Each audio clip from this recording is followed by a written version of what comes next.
notice. I mean, it's really amazing. And I'll tell you a quick story. Where I used to work, there was this guy, and by all standards of what we as a society think is unattractive, this guy had every single one. He was the wrong height, he had the wrong kind of hair, he had the wrong kind of smile. I mean, what we consider as a society to be handsome, this guy had none of them. But you know what this guy had? He had some freaking charisma.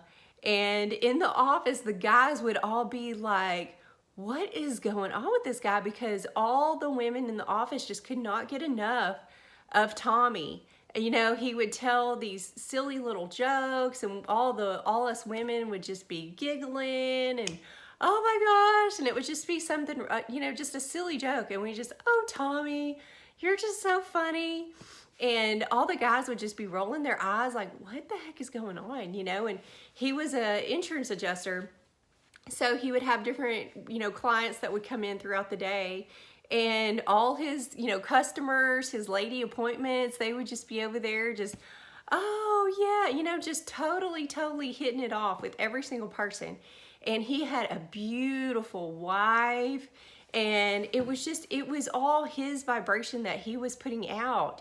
You know, he just exuded such a confidence in himself and just such self-acceptance that nobody even noticed or cared that, you know, by society's means, he was not attractive in any sort of way. But all us ladies, we just couldn't get enough of Tommy. And of course we were all married, and you know, it was all harmless, but we just thought he was just, you know, so charismatic.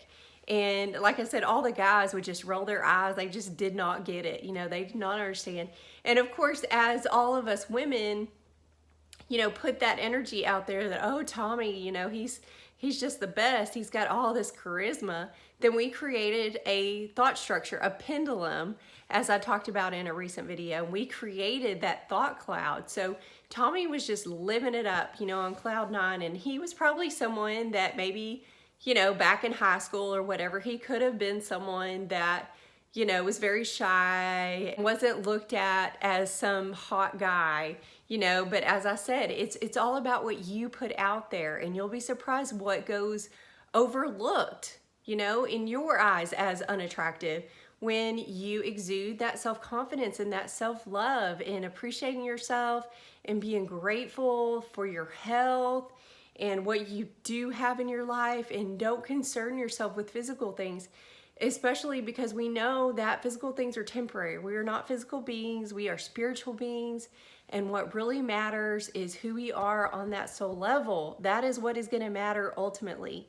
Now, I'm a woman, so I am no stranger to being, you know, self-conscious and wanting to look nice. And you maybe can't tell today, but you know, I know what that's like, and I know what it's like to have certain things about yourself that you don't like. I have been there many times, and I have noticed that some of those things, when you forget about them and you don't obsess over them, they start to go away. And one day you'll just be like, oh my gosh, do you remember when I used to obsess that I had all these freckles on my face, and now they're just lighter? You know, it's all what you're giving your attention to. So keep that in mind as well, that, you know, when you put so much attention on something, you're magnifying it, but it's all being done by you. I want people to empower themselves to know that they're creating everything in your life, and even things that you were born with that you feel like you can't do anything about.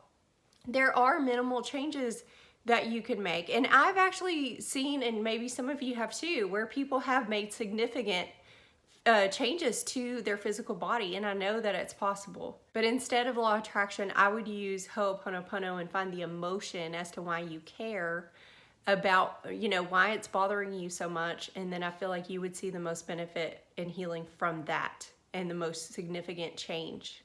Love yourself, accept yourself, use Ho'oponopono always, every day, every minute of the day. And until then, I will see you on the next video.